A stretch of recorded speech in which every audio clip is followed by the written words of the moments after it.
अपना चला फैलाया, उतारो सब बीच रास्ते। भगवान ने कहा उतारो रुक्मिणी जी, उतारो। रुक्मिणी जी ने कहा रक्षा के लिए तो इसको 1 रुपया दिया था और यही लूट रहा है, आप कह रहे उतार। बोले उतारो, ले भाला पार कर देगा, बहुते बेडब भगत है। प्रभु सुदर्शन चक्र, बोले नहीं समय नहीं, इस समय उतारो। भाई देखो, एक भगत हरिपाल जी है, क्या संत सेवा करते, क्या प्रसाद बनता है भाई उनकी तो दैन। अब पूरी मंडली की मंडली, अब हरिपाल जी की सेवा, वो मंडली अन्य, अब तीर्थों से जिनकी यात्रा उधर से होती सब हरिपाल जी के यहां।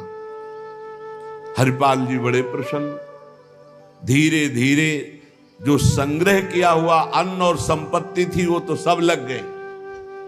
हरिपाल जी के यहां संतों की भीड़ रोज लगी रहती, जमीन बेच दी, कीमती गहने बेच दिए, सब संतों को पवा दिए। अब ऐसा कुछ नहीं बचा जिससे खरीद के लावे और पवावे। तो केतिक 1000 ले बाजार के करज खवाए, हजारों रुपया। ये आज 1000 की तो कोई महत्ता ही नहीं रह गई, उस समय हजारों की बड़ी महिमा थी, बड़ी महिमा 1000 रुपए की। 1 रुपया लेके जाओ तो काफी सामग्री लेके आ जाओ दुकान से। ऐसा हमारे सामने 5 किलो नमक मिलता था, 3 रुपया का ऐसे दूध दुहा लो, ऐसे गाय से दुहा के, भैंस गाय का 3 रुपया। 40 रुपया का शुद्ध घी, कि वो मटका खुले तो आसपास एरिया में छा जाए ऐसा घी, ये सब नकली घी ले। और दूध तो बेचना एक तरह से अपमान माना जाता था। सारी संपत्ति साधु सेवा में लगा दी और बाजार से हजारों के कर्जे हो गए। अब कर्जा लेकर के संतों को पवा दिया, अब कोई कर्जा भी ना दे। अब हरिपाल जी दुकान में गए कि पहले 1000 पहले के पड़े तो आपको, अब बाजार में कोई कर्जा नहीं, संपत्ति सब बिक गई। देख लो भगवत प्राप्ति के भाव। घर में कोई ऐसी वस्तु नहीं रही कि बेच के खवा दे। और संत मंडली, कहीं जय द्वारिकाधीश, कहीं जय सिया राम, कहीं हर हर महादेव, अलग अलग संतों की मंडलियां। हरिपाल जी ने विचार किया आप क्या हो, बहुत लंबे तगड़े। विमुख को लेत हरिदास को न दुख देत, आए संत द्वार तिया संग बतराई है। संपत्ति गई, कर्जा हो गया, संत भूखे नहीं जाएंगे चाहे हमें चोरी करना पड़े। तो चोरी कैसी, एक प्रधान रास्ता जंगल में था। तो उस समय अस्त्रों में भाला, तलवार, तीर, धनुष यही थे। तो भाला लेकर के अब चुपचाप बैठे रहते, न राम कृष्ण कोई बोलने वाला, ना गले में कंठी, न कोई भागवतिक तिलक, मारते नहीं थे। भाला गले तो लंबे चौड़े विशाल शरीर के थे, तो डर के मारे अपने आप जो है, और वो लेकर के संतों को पवाना शुरू किया। छल कर बल कर लीजिए महाकृपिन को दाम, और साधुन के मुख बोइए या ऐसा अनु काम। उसका भी कल्याण हो जाएगा और आपका भी मंगल हो जाएगा। साधुन के मुख में अच्छे अच्छे पदार्थ, तो वो धन धन्य हो गया। वो धन जिसका लिया उसका भी धन। लेकिन ये तब, पहले अपनी संपत्ति खर्चा कर डालो, बेईमानी नहीं।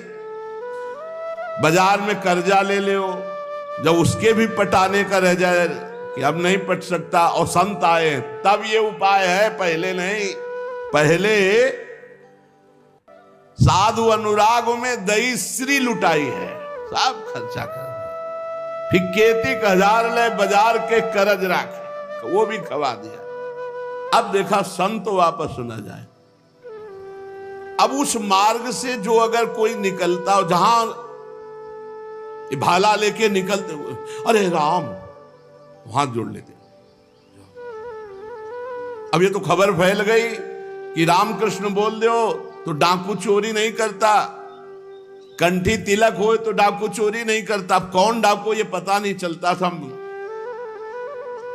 अब वहां जो निकले जंगल में तो शुरू से ही कोई श्री राम जय जय राम, कोई राधे राधे, कोई कृष्ण कृष्ण, और उतनी देर के लिए तिलक जरूर लगा लेते।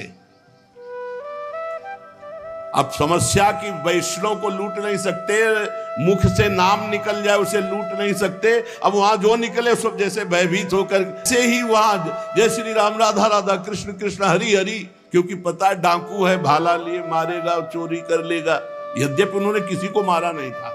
अब वहां किसको चोरी करे, जो निकले सब वो साधु मंडली आई, बड़ी सत्कार करना है। घर में कोई सामग्री नहीं और चोरी अब हो नहीं सकती, क्योंकि जंगल से जितने निकलते हैं सब कंठी तिलक और नाम जप, भले जिंदगी में न धारण करे लेकिन वो रास्ता जब जाएंगे तो जरूर धारण कर लेंगे। देखो ये भक्त का प्रताप, और पूरे रास्ता नाम कीर्तन सब। हरिपाल जी अपनी पत्नी से कहा, आज तो बड़े भाग्य, इतने संत घर में पधारे, पर भोजन की तो कोई व्यवस्था ना बाजार से हो सकती है और ना हमारे पास कुछ रह गया है। पत्नी ने कहा, एक घर में दाना भी नहीं है, कैसे होगा अतिथि सत्कार, सब संत तो वापस चले जाएंगे भूखे, ये तो बहुत बड़ा अनर्थ हो जाएगा। हरिपाल जी ने कहा, देखो अड़ोस पड़ोस में मांग के। उनकी पत्नी जिस दरवाजे में जाती हो कहती, संत आए, बस शब्द ही सुनते ही दरवाजा बंद कर लेते, मांगने आए हैं।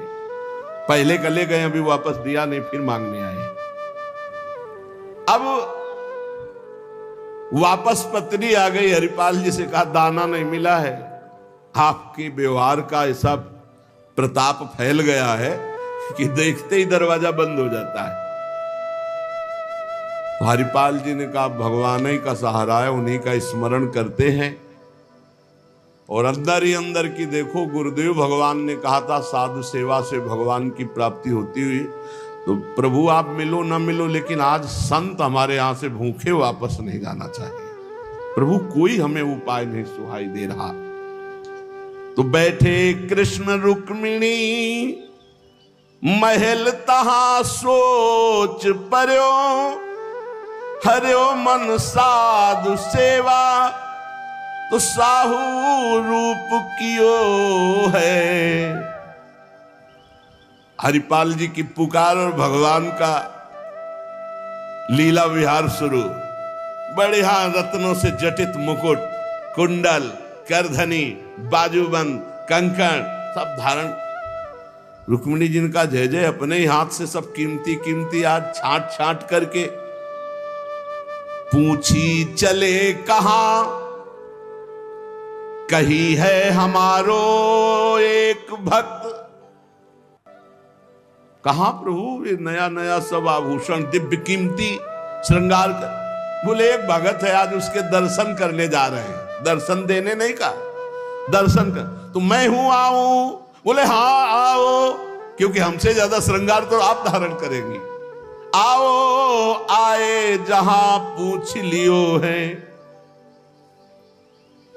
रुक्मिणी जी ने कहा, प्रभु जिन ऐसे महाभागवत के आप दर्शन करने जा रहे हैं, मैं भी दर्शन करने बोल बिल्कुल बिल्कुल, आज तो हम जरूर ले चलेंगे, पर देखो बढ़िया से बढ़िया पूरा श्रृंगार कर लो। रुक्मिणी जी ने फौरन श्रृंगार, प्रभु से ज्यादा रुक्मिणी जी का श्रृंगार, वैसे भी पुरुष से ज्यादा श्रृंगार माताओं बहनों का होता है। अब उन्होंने देखा कि जब इतना महान भगत है कि प्रभु सब कीमती, तो और बढ़िया बढ़िया हार और सब। प्रभु और रुक्मिणी जी ने, प्रभु ने कहा एक बात है, कोई भी भगवत चर्चा नहीं करनी, कोई भी भगवत चिन्ह नहीं धारण करना। तो प्रभु ऐसे कैसे भक्त के पास जा रहे हो कि जो भगवत चिन्ह से विरोध करता है, भगवत चर्चा से विरोध करता है? बोले हम जो कहें वो मान लो। रास्ते में कोई भगवत चर्चा, कोई भगवत नाम, कोई भगवत चिन्ह, सब संसारी आभूषण सब। प्रभु कैसा भगत है आपका? बोले बहुत उच्च कोटि का, दर्शन से निहाल हो जाओगी, ऐसे भक्त का कभी दर्शन नहीं हुआ होगा। रुक्मिणी जी तैयार हुई, भगवान तैयार हुए और हरिपाल जी के द्वारे पे आए। अजू मग चले जात बड़ो उत्पात मधि, कोऊ पहुंचावे देवो ले रुपया दियो है, करो समाधान संत मैं लिवाए जाऊं, इन्हें लाई वन मांझ देखी बहुधन जियो है। भगवान स्वयं गए और हरिपाल जी को बुलवाया गांव के बाहर और कहा भाई सुनो, सुनते हैं जंगल में कोई चोर लगता है, हम दोनों सेठ हैं, सेठ सेठाइन, ये ले स्वर्ण की एक मुहर हमें पूरा रास्ता पार कर दो। भगवान जैसे मरते को पानी मिल जाए ऐसे ऐसे आपने संत मन में सोचा संत वापस चले जाएंगे और गौर से देखा गले में कोई तुलसी नहीं, कोई भागवतिक चिन्ह नहीं और मार पूरा सब श्रृंगार से। बोले भगवान आज तो बरस पड़े, आज खूब संत सेवा होगी। बोले मुहर देव या ना देव, हम आपको पार कर देंगे जंगल में। जगत रूपी जंगल से पार करने वाले भगवान को हरिपाल जी कह रहे हम पार कर देंगे आपको, क्योंकि नजर गई ना एक से एक कीमती रत्न। बोले महीनों संत सेवा चलेगी। हरिपाल जी से बातचीत कर रहे कि कहीं शंका ना हो जाए इनको। बोले अमुक शहर जा रहा हूं, हमारा बड़ा व्यापार चलता है, तुमको 1 रुपया तो देंगे ही, पर सुरक्षित हमें पहुंचा दो। ये ले। वो दौड़ करके कहा रुको, अपनी पत्नी से कहा 1 रुपया का जाओ, स्वर्ण का है, कुछ जलपान लाओ, संतों को पवा, भोजन की व्यवस्था रास्ते में हम कर लेंगे, बाल भोग कराओ, संतों का समाधान बाल भोग कराओ। राजभोग की व्यवस्था में भी सेठ सेठाइन हैं, बड़े भोले हैं, बड़े प्रसन्न हुए, मानो प्राणों का संचार आ गया संत सेवा में। रुक्मिणी जी ये रहस्य नहीं समझ पा रहे कि कह रहे जंगल पार कर देते, कह रहे हमको डर लग रहा है कि कोई हमें लूट न ले, और जंगल हो 1 रुपया दिया उसको स्वर्ण का कि भाई पार। तो रुक्मिणी जी ने कहा कि प्रभु किसी के रक्षा की, भगवान ने कहा था प्रश्न कोई करना नहीं है। अरे कौमुद की गदा सुदर्शन चक्र सब एक आदमी का सहारा आप ले। रुक्मिणी जी ने प्रभु आप काम कहा था, बातें करो व्यापार की, इधर उधर के सुदर्शन चक्र के लिए कौमुद की गदा, व्यापार रुपया पैसा हार हीरा जवाहरात इनकी बातें कर। गौर से फिर देखा कि कहीं कोई भागवतिक लक्षण देखे जो निहारी, माला तिलक ना सदाचार। बड़े खुश हुए, होएंगे भंडार जो पे धन ही तो लायो है। जब इतना पहनावा है तो खजाना इनके होगा, लूटने में कोई दोष नहीं और कोई भागवतिक चिन्ह नहीं और कोई भगवत चर्चा नहीं, पूरे संसारी हैं। और ये छीन करके हम संत भोजन कराएंगे तो इनका भी मंगल हो जाएगा। लीजिए छिनाए यह वारी कहे डारी देवो, दियो सब डारी छल्ला छिगुनी में छायो है। अंगुरी मरोरी कही बड़ो तू कठोर, अहो तो को कैसे छोड़ो संत जेवे मो को भायो है। प्रगट दिखायो रूप सुंदर अनूप, वह मेरे भक्त भूप लेके छाती सो लगायो है। रास्ते में लेके चले, चरणों से लेकर ऊपर तक भगवान को देखते हैं और फिर रुक्मिणी जी को देख। कोई भागवतिक चिन्ह नहीं, कोई भागवतिक चर्चा नहीं, महीनों की संत सेवा। और जो इतना पहिरे हैं तो उनके पास भाला लेके चली रहे थे रक्षा के लिए, बस आगे आए उतारो, अपना चला फैलाया, उतारो सब बीच रास्ते। भगवान ने कहा उतारो रुक्मिणी जी से, उतारो। रुक्मिणी जी ने कहा रक्षा के लिए तो इसको 1 रुपया दिया था और यही लूट रहा है, आप कह रहे उतार। बोले उतारो, ले भाला पार कर देगा, बहुते बेढब भगत है। और प्रभु सुदर्शन चक्र, बोले नहीं इस समय नहीं, इस समय उतारो। ये संत सेवा का प्रताप। बड़े बड़े भगवान पहनी के आए थे, इसीलिए भगवान तो फौरन उतार के भगवान को देखती जाती रुक्मिणी जी की, कुछ तो मैके वाले हैं, कुछ आपके हैं प्रभु, उनमें सब उतारो, नए बनवा देंगे, जान बची तो सब कुछ बच गया। प्रभु भगत के दर्शन कराने थे कि लुटवाने? तो बोली यही तो है यही है जिसके दर्शन करा ले आए थे। अब तो भगवान सब करधनी मुकुट सब उतार के रख दिए। हरिपाल जी की दृष्टि गई कि रुक्मिणी जी सब तो उतार दिए, एक अंगूठी जो भगवान ने पहनाई थी वो नहीं उतारने की। ये अरे लाओ, इतने में कितने संत भोजन पाएंगे, ऐसे प्रगट बोले, इतने में कितने संतों का भोजन होगा। और अंगूरी पकड़ के रुक्मिणी जी नाराज, भगवान ने चुप रहो, जैसा कहे वैसा कर दो, हम थोड़ी बुला के लाए, तुम कहती थी कि हम भगत दर्शन करेंगे तो करो दर्शन भगत के। हम कहा होता और आपको फिर बुला के लाए होते तो ये होता कि प्रभु आपने सब आप ही तो उत्साह करके आई हो। रुक्मिणी जी उतार नहीं रही थी तो हरिपाल जी ने अंगुली पकड़ी, ऐसे मरोड़ के धीरे से अंगूठी उतारी। कितने संतों का इसमें पेट भरेगा, भोजन होगा। भगवान जब देखा कि रुक्मिणी जी बहुत असंतुष्ट हो रही है तो भगवान ने कहा, जिसके दर्शन करने के लिए हम ला रहे थे ना, ये वही भक्त है,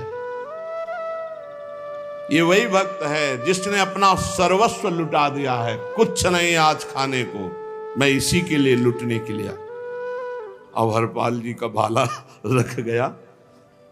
जब लौट के देखा तो अनंत सौंदर्य माधुर्य भगवान चतुर्भुज द्वारिकाधीश महामहिम महालक्ष्मी स्वरूपा श्री रुक्मिणी चरणों में प्रभु प्रभु प्रभु गलती हो गई, हमारे कटु वचन, हमारा भाला उठाना, प्रभु आप जानते हो हमारे घर में संत मंडली बैठी है, इतना कर्जा हो गया कि हमको कोई कर्जे में नहीं देता, पड़ोस से उधार मांगे तो कोई नहीं देता, और कुछ संपत्ति रह नहीं गई और संत भूखे न जाए प्रभु, इसलिए भगवान ने छाती से लगा दिया। भगवान ने हरिपाल जी को छाती से लगाया और कहा, तुम सर्वश्रेष्ठ मेरे प्राण प्यारे भक्त हो।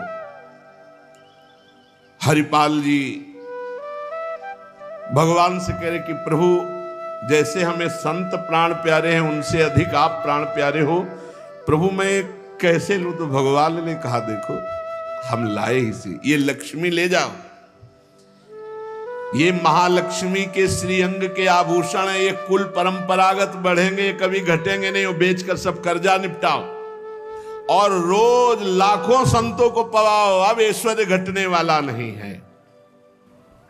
भगवान से कहा, प्रभु ये घटना किसी से मत कहना, नहीं तो सब भक्त जो है ये कहेंगे कि इतना दुलार भगवान को किया जाता है, भक्तजन करते हो, ये भाला दिखा के लूट लिया।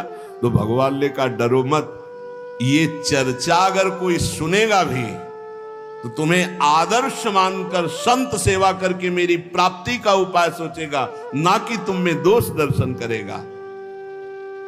भगवान के दर्शन के पश्चात हरिपाल जी ने कहा, प्रभु जब आए गए हो तो लगे हाथ भंडारे पाके जाओ।